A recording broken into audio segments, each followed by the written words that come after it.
एक सुझाव मैं भी देता हूँ गुरुजी। चाय नाश्ता कीजिए। क्या है कि बूढ़े हो गए हैं आप, शरीर और दिमाग दोनों थक गया है आपका। प्रणाम, चलता हूँ।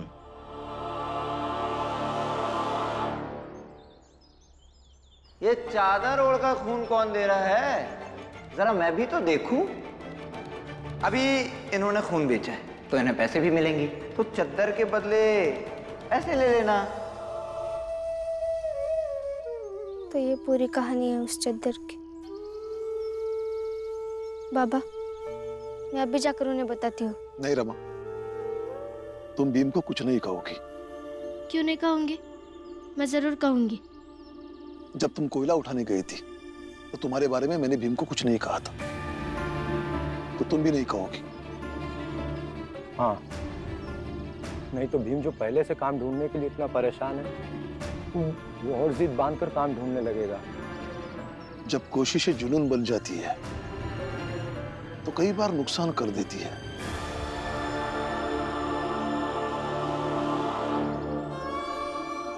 ठीक है, नहीं कहूंगी, लेकिन आप दोनों को मेरे सर पर हाथ रख के कसम खानी पड़ेगी कि आप दोनों ये खून बेचने का दोबारा गलती से भी नहीं सोचोगे।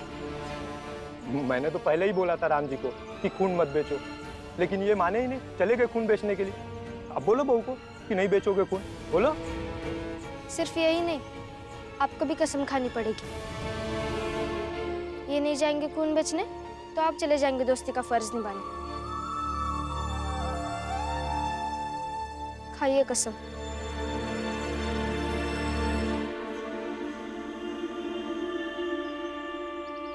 खाइए कसम।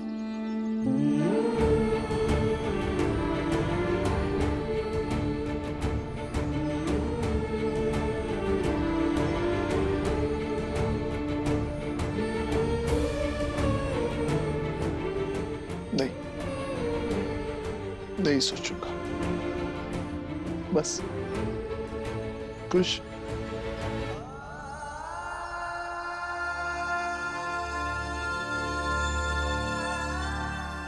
मैं भी अब खून बेचने के बारे में नहीं सोचूंगा।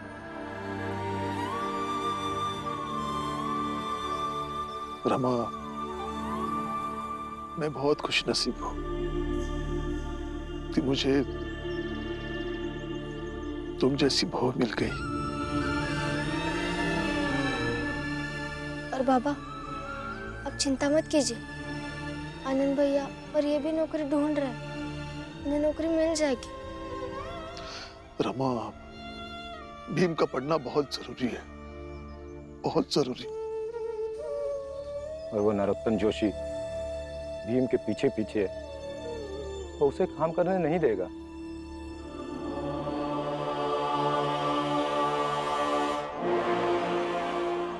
उस नरोत्तम के पीछे अब मैं जाऊंगी। बाबा, आप चिंता मत कीजिए, उन्हें काम भी मिल जाएगा और वो पढ़ाई भी करेंगे।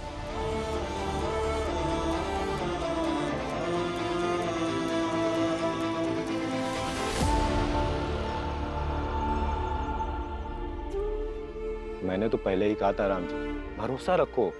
और आनंद भी गया है काम ढूंढने के लिए, उसे भी कुछ ना कुछ काम मिल जाएगा। सब कुछ ठीक हो जाएगा राम जी, इतनी चिंता मत करो। बुआ, मंजुला, आई लक्ष्मी। क्या हुआ? बुआ, हाँ? एक खबर लेकर आया हूँ, बहुत अच्छी। अच्छा, मुझे बहुत अच्छी नौकरी मिली है। क्या भैया, आपको नौकरी मिल गई? कहाँ? क्या काम मिला आपको? बुआ, पानी का जहाज है, उस पर जाना है और जो सामान उतारते चढ़ाते उसी का काम है। ये तो बहुत अच्छा काम है। पगार कितनी मिलेगी? आई पूरे 3 रुपए एक महीने के। बुआ, अब 2-3 महीने में सब कुछ सही हो जाएगा हमारे घर में। हम मंजुला की चेन छुड़वा कर ले आएंगे और भीम भी हमारे घर में आ जाएगा रहने के लिए वापस, और बाबा की सारी चिंता खत्म हो जाएगी और सब ठीक हो जाएगा। कोई जरूरत नहीं है सब ठीक करने की। काम मिला नहीं कि भीम बाबू की बातें करना शुरू। कह दीजिए आप कि आप नहीं करेंगे ये काम। लक्ष्मी, ये क्या बोल रही हो तुम? ये मुझसे ज्यादा और कौन जान सकता है कि खुद का पति कमाता हो और उसका फायदा दूसरों को हो? अगर तुम्हारा पति कमाएगा तो पैसे हमारे ही घर में आएंगे ना, फायदा तो हम सबको होगा। फायदा की चिंता नहीं है आई, फायदे से ज्यादा मुझे इनकी चिंता है। सुना है मैंने जहाज पर जाने वाले कई बार डूब भी जाते हैं, तो फिर इस घर के लिए सिर्फ यही कुर्बानी क्यों दे? वो लोग बस हंसी टिटोली करे और ये इस घर के लिए अपनी जान जोखिम में डाले। नहीं, कह रही हूं मैं, नहीं करेंगे आप ये काम बस। लक्ष्मी,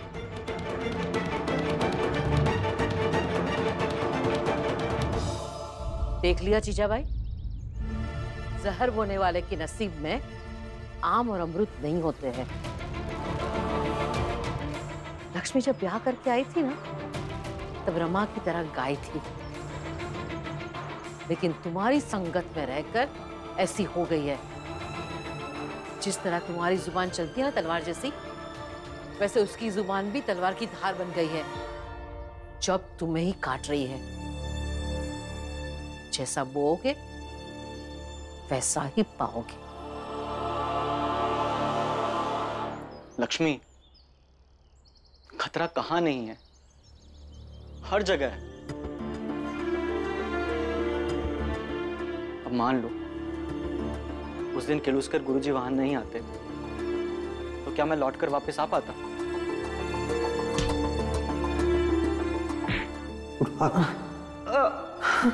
आराम से बेटा। लक्ष्मी उसी सड़क पर रह जाता, मर जाता वहीं। ये डर अपने मन से निकाल दो और ये देखो कि तुम्हारे पति को एक मौका मिला है जिससे हमारे घर की स्थिति सुधर सकती है। ये मेरे लिए सौभाग्य की और तुम्हारे लिए गर्व की बात है लक्ष्मी कि तुम्हारा पति इस लायक है।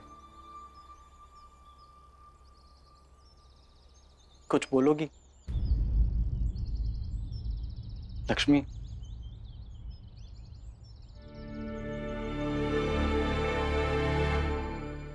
एक शर्त पर मैं आपको ये काम करने दूंगी।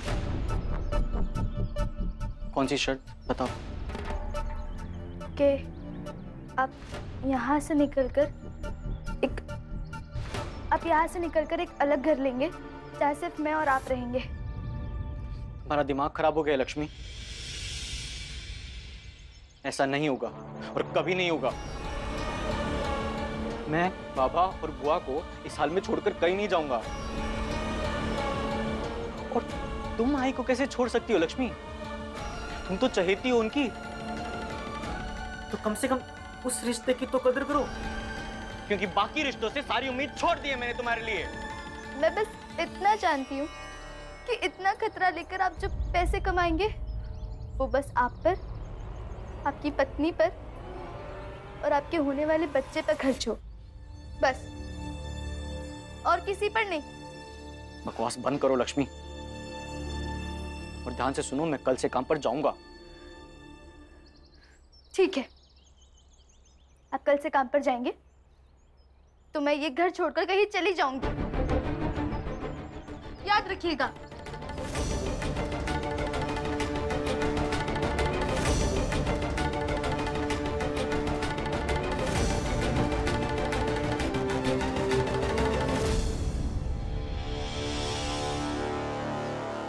बात सुनो मेरी,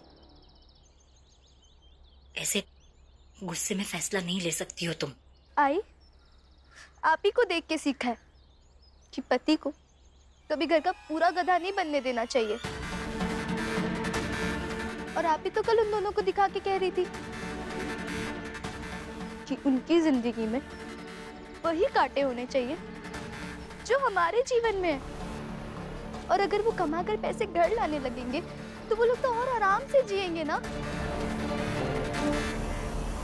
मजे करेंगे दोनों। और मेरे पति वो बाबा की तरह जीवन खपाते रहेंगे और मैं आपकी तरह दूसरी जीजाबाई नहीं बन सकती हूँ। दीदी को कहीं देखा है क्या आपने? पता नहीं कहाँ चली गई। हमें नहीं पता, जाओ यहाँ से। फिर कम से कम भीम और रमा को इस चाल से निकालने का कोई नया तरीका सोचो लक्ष्मी, समझी?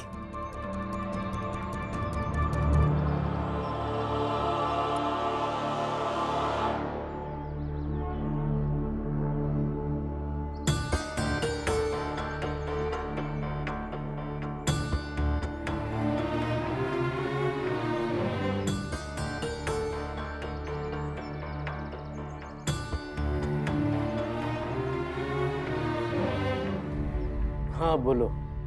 भीमराव, बैरिस्टर बनना है, इसीलिए बैरिस्टर के पास नौकरी करने आ गए। बोलो, पहले तुम बोलो, फिर मैं बोलूंगा। और चिंता मत करो भीमराव, मैं हूं ना। मैं तुम्हें यहाँ नौकर की भी नौकरी नहीं करने दूंगा, समझे? नहीं, पहले मुझे कुछ कहना है।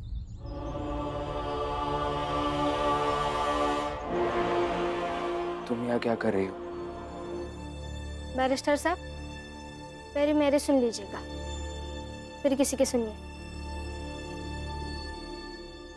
हाँ हाँ कहो, क्या कहना चाहती हो तुम? तो इनका नाम है नरोत्तम जोशी।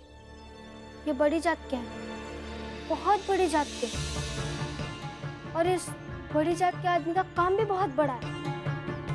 सुबह सुबह उठकर सीधे हमारे घर आते हैं और मेरे पति भीमराव के साथ घूमते हैं। साथ नहीं साहब, एक नौकर की तरह पीछे पीछे। बस, एक शब्द मत बोलना रमाबाई, नहीं तो मैं। नहीं तो क्या करेंगे आप? मारेंगे मुझे? मारिए। बगल में ही बैरिस्टर साहब बैठे हैं, मारिए।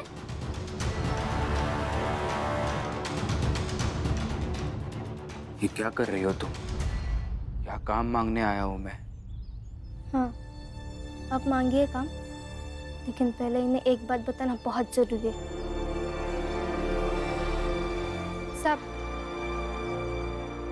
ये जहाँ जहाँ जाते हैं वहाँ ये नहीं बताते कि इनकी जात बड़ी है, बल्कि ये बताते हैं कि मेरी पति की जात छोटी है। इन्हें काम करने की क्षमता से ज्यादा किसी छोटी जात पर नजर पड़ती है। और ये सब करने से आपको क्या मिलता है, ये चाहे तो आप बता सकते हैं।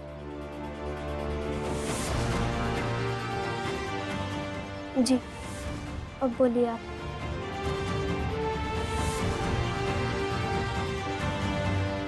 सर, आप बहुत बड़े बैरिस्टर हैं, आपके पास बहुत सारा काम होता है। आपने फाइल्स और कागज चेक करने के लिए 1-2 आदमी भी रखे हैं, मुझे भी रख लीजिए ना। भविष्य में आपकी तरह मैं भी बैरिस्टर बनना चाहता हूँ। आपके यहाँ काम करूंगा तो बहुत सीखने को मिलेगा, प्लीज। हम आपका एहसान जीवन भर नहीं भूलेंगे।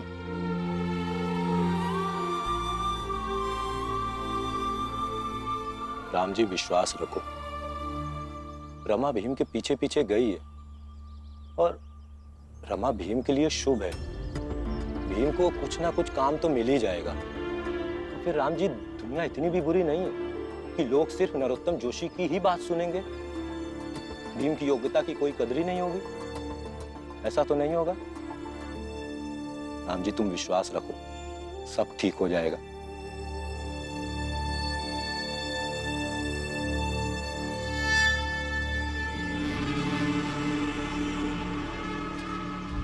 सर,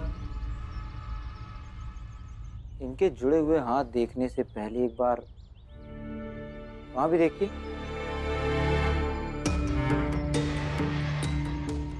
इनकी आप रोज पूजा करते हैं, जरा सोचिए, इन लोगों के यहाँ रहने से आपकी पूजा कितनी शुद्ध रह जाएगी, कितनी पवित्र रहेगी आपकी श्रद्धा।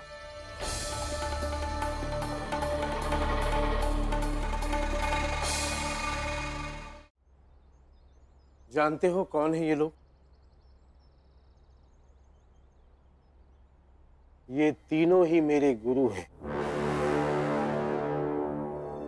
और मैंने इनसे वकालत सीखी है। और ये तीनों ही उच्च कुल के, उच्च जाति के थे और मैंने भी उसी उच्चता के साथ इनसे शिक्षा ग्रहण की। वो कहते थे कि मैं भी उच्च कुल का हूं, उच्च जाति का हूं, इसीलिए मैंने उनकी शिक्षा को आत्मसात किया, सीखा, देखा, परखा है। मैं भी चाहता हूं कल को कोई मेरा शिष्य हो जो मेरी तरह बड़ा वकील बने और अपने दफ्तर में मेरी फोटो लगाए। लेकिन यदि फोटो लगाने वाला नीची जाति का हुआ ना, तो मेरी आत्मा तक दुखने लग जाएगी। सवाल ही नहीं उठता तुम्हें किसी काम पर रखने की। तुम जा सकते हो।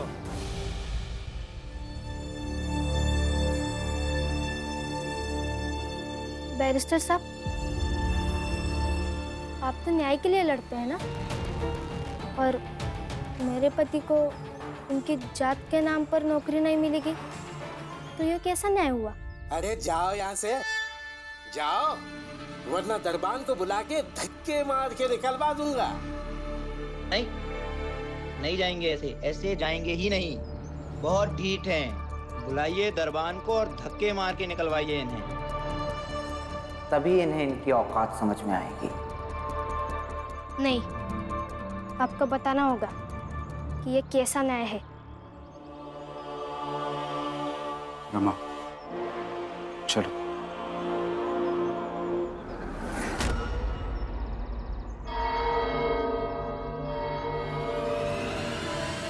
क्या कर रही हो? ये क्या कर रही हो तुम? रमा, ये उनके काम के कागज हो सकते हैं। अरे रोको इसे, क्या तमाशा है ये? रोकिए ना इसे।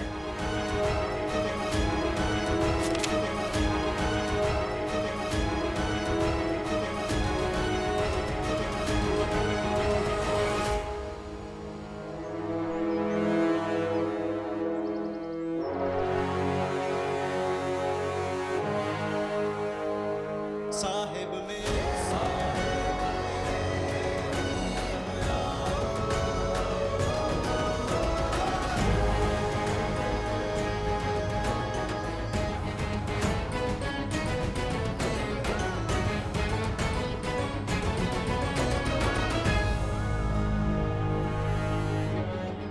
इन्होंने कहा कि अब बहुत बड़े बैरिस्टर, और आप तो इन्हें गुरु मानते हैं ना, तो ये आपसे भी बड़े हुए।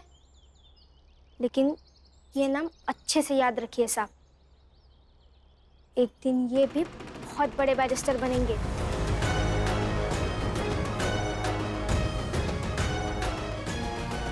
ढंग से बात करो जरा रमा। अरे जाओ, निकलो यहाँ से, दफा हो। दरबान, हाँ साहब, निकालो इनको यहाँ से। जाइए आप। चलो, पानी को।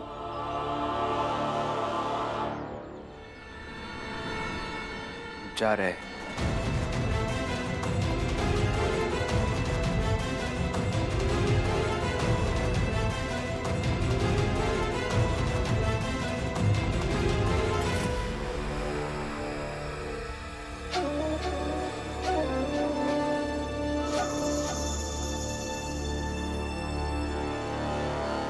रमा, तुमने जो किया वो अनुशासनहीनता है। वो चाहे मुझे काम पर रखे या ना रखे, लेकिन वो बड़े बैरिस्टर हैं और मुझे बैरिस्टर बनना है तो कम से कम जो बड़े बन चुके हैं उनकी इज्जत करनी चाहिए। यही समझे कि ये क्या है, जाति ऐसी है तुम लोगों की। किस किस को समझाओगे भीमराव, बताओ। हाँ ठीक है, हम जो है हम हैं। और हम पति पत्नी के बीच में बात हो रही है ना, आपको बोलने की कोई जरूरत नहीं है। दूर जाकर खड़े रहिए। मुझे जाना ही नहीं है कहीं काम ढूंढने। देखो, अब जिसे नौकरी चाहिए वही हताश हो गया। बुरा हुआ। जोशी जी, जिस आदमी के बारे में आप बोल रहे हैं ना, उनके बारे में आपको पता नहीं है, और उनकी वजह से कई सारे लोगों के जीवन में उत्साह आता है। वो क्या हताश होंगे?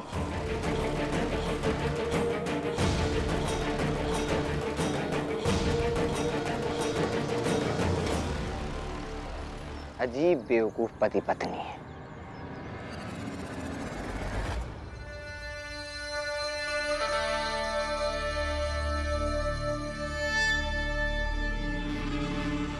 साहब, आप कहें तो इसे फाड़ के फेंक दूं? नहीं, अब इसे फाड़ कर फेंकेगा वही भीमराव। तब तक इसे यहीं लगे रहने दो। सुनिए, अरे मुझसे बात तो कीजिए। इसे गुस्सा होकर जाने से समस्या सुलझ जाएगी क्या? सुनिए तो। अरे सुनिए तो। क्या सुनूं? क्या बात करूं तुमसे? मैंने कुछ गलत नहीं किया है और आप ऐसे गुस्सा होकर क्यों जा रहे हैं? हाँ तो बात खत्म। गलत नहीं किया तो बात मत करो मुझसे।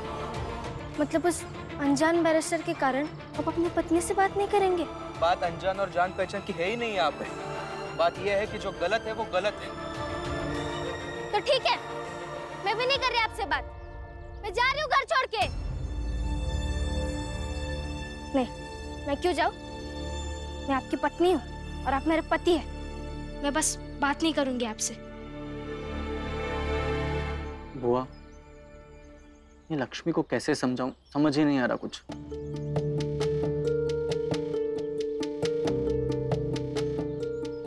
लक्ष्मी को समझाना तो आसान है, लेकिन परेशानी ये है कि लक्ष्मी के ऊपर जीजाबाई की बहुत ही असर है।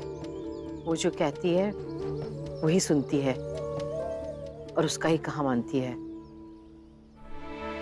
लेकिन बुआ, ये नौकरी हाथ से नहीं जा सकती,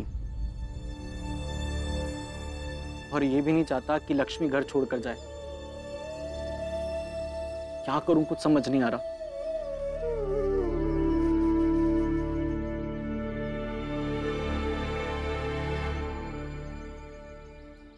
भीम से पूछता हूँ, शायद कुछ बता सके। भीम,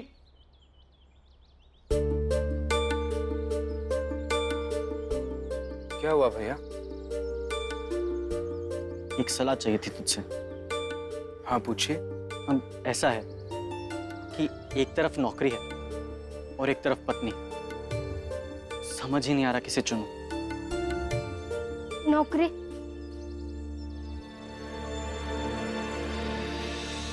नौकरी के लिए पत्नी से लड़ सकते हैं, उसे डांट सकते हैं, यहाँ तक कि बात न करने की धमकी भी दे सकते हैं।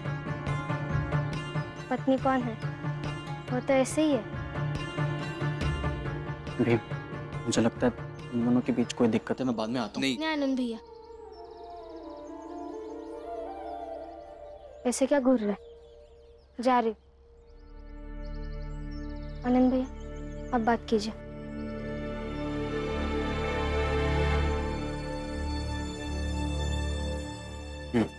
बताइए क्या हुआ? भीम, एक बहुत अच्छी नौकरी मिली, पर दिक्कत ये है कि अगर मैं इस नौकरी पर जाता हूं तो लक्ष्मी घर छोड़कर चली जाएगी। तो अब समझ ही नहीं आ रहा क्या करूं। ठीक है, देखिए आनंद भैया, मुझे ऐसा लगता है कि आप नौकरी के बारे में सोचिए, लेकिन इस वक्त मेरे बारे में या मेरी पढ़ाई के बारे में मत सोचिए। सब ठीक हो जाएगा। इन चिंताओं को छोड़कर सोचेंगे तो आपके सवाल का जवाब आपको ही मिल जाएगा। और कैसे ना सोचूं? भीम, हमारे घर की जो स्थिति है उसकी दिक्कत सिर्फ एक है, पैसा।